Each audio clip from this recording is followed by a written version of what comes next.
morning, English 100, and welcome to the week 5 of our course. We are focusing this week on 2 assignments that lead up to Essay 2, the first draft, which is going to be due this Saturday. So just a look at what's going on. Today we're finishing up reading response 3.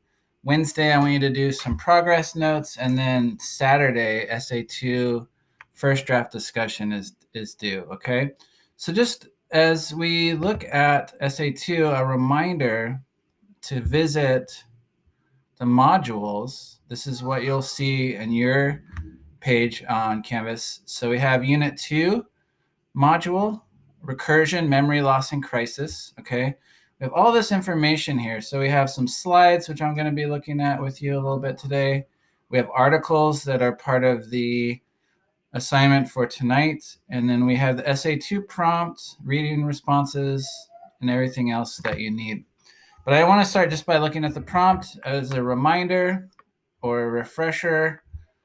Just as with our first essay, we have options, right? We have 2 options. So option 1, you're doing a thematic focus, right? So we talked a little bit last time about themes and what those are, and we're going to talk a little bit more about that today. But basically, you're going to be choosing 2 or 3 thematic elements from the novel, and then you're going to write an extended analysis of how these themes are echoed in a song.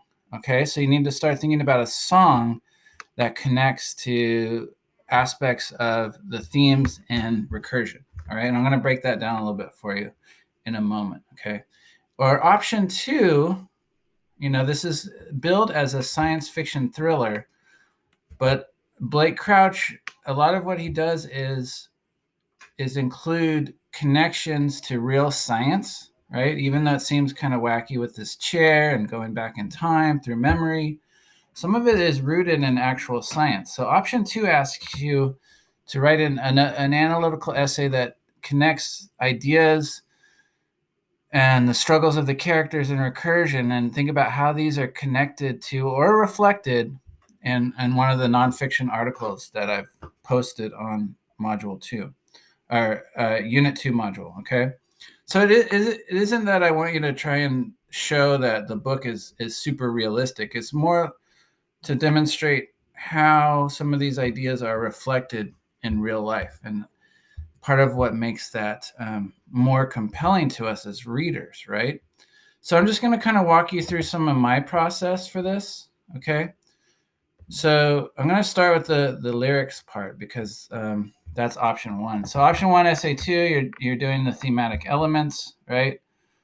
And I just want to talk about how I came up with this. It was really just an organic process. I heard about Recursion. I heard an interview with Blake Crouch, and then I started reading it, and there was just these moments in the book that touched on the themes. And remember, themes are the big ideas, okay? Those are the kind of takeaways from reading a piece of fiction. And the author, it's not like an essay where we have our clear thesis at the end of our introduction, right?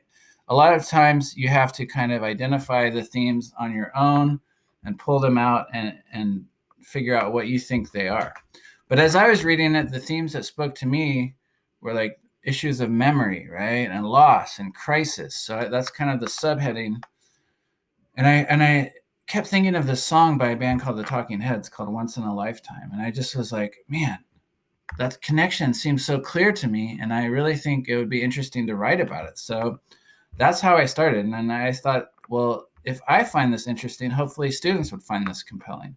So I just want to walk you through my thinking on this. And again, these slides are all on the module, but I just want to kind of explain my process. So I always have to start with the texts, right? You got to go from the readings and go from there, okay? So I start with a quote from the novel. And in this moment, Barry has returned to the past and is kind of disoriented at his home. And these quotes are from that moment. So he's in his house and he's thinking, there's the smells, and it's after he and his wife and daughter have finished dinner, and he's asking himself, is this real? Is this happening? and he's super disoriented, and he can't kind of track it, but he knows that it must be real because it's feeling real to him in the moment. So I started thinking of this song by the Talking Heads called Once in a Lifetime, and there's these lyrics, and I've highlighted the one that's especially, or this section that's especially prevalent here, and you can read along, but it says, and you may find yourself in a beautiful house with a beautiful wife, and you may ask yourself, well, how did I get here? And then it goes on, and it kind of repeats this idea of being disoriented and feeling a little out of place. And these are the thematic connections I started thinking about between Recursion, the novel, and the song from the Talking Heads. So we're thinking about themes of memory, human experience, timelessness, loss, disbelief, disorientation, unreliable nature of memory. So as I'm tracking these, I'm just kind of jotting down ideas and thinking about how I can take this and develop it into a more formal piece of writing, right? So then I have to think about, why are these connections interesting or important? I can't just stop and say, oh, I made the connection, moving on. So I started thinking about why these connections are interesting or important. And I was thinking about, timelessness and timeliness, and thinking about how the book Recursion was published in 2019, just last year. But the song that I was connecting it to is from 1980. So a lot of years had passed between that. But the thematic connections that I was making, they seem to transcend the genre and the medium, meaning it's not just something about science fiction, and it's not just something in the song. These are things that speak to us as humans, and we are kind of timeless, right? And we can relate to them even if we don't read much science fiction or listen to much rock music from the 1980s, right? So it's just something that connects to us as humans and can move beyond any simple genre tags or styles of music that you may or may not listen to, right? So the other thing I want to focus on real quick is the nonfiction, Essay 2, option 2. And I just want to start with some quotes. Steven Spielberg, who directed E.T.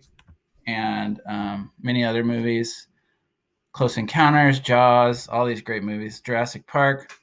But he's saying basically that, science fiction is a vehicle for getting people's attention, and you can put a lot into science fiction, a lot of messages about the state of the world and our existence as humans, and it's kind of a warning, right? And you can see this in a lot of different science fiction. Maybe you've read 1984, right? That's a classic of a warning about totalitarianism and authoritarianism. But he's basically stating that, good sci-fi provides warnings without kind of talking down to its audience. And Damon Lindelof, who created Lost, and he just won Emmys for Watchmen TV show. It's basically saying a similar thing as all great sci-fi is talking about, be careful what you wish for. So I think science fiction at its best, we don't get distracted by all the science of it. I mean, the science is good and important, but to make it more compelling, it has to have some layer of humanity to it, right? We have to have a human connection. It has to have some grounding in the human experience. And I think Recursion is an excellent example of that, because even though it deals with really high concept, far out stuff, there's still the human element, the character element that really brings it home for us, okay? So in Essay 2, Option 2, I'm thinking about connections between events in the book and nonfiction articles. So I just start again with quotes. That's how I always start, right? I mean, when you're writing your body paragraphs, you want to develop a topic sentence and make it clear what your point is. But to get to there, I always start with quotes from the Recursion, right? So this part is when Barry finally comes in contact with Megan, his daughter. He's having a hard time. This whole novel up to now, he's been haunted by this moment when she died, and he was watching a football game and didn't really pay attention. to where she was going, but now he has a moment to kind of confront that, right? And talk to her and say, I love you. I worry about you. It's okay if you cry. Megan says, I'm very proud of you. So he gets to go back and confront that, right? And deal with it directly. But if you keep reading, you know that things don't end well. So it's important for him in the novel to be able to confront that multiple times in the moment with Megan, but also towards the end when he's revamping his whole existence.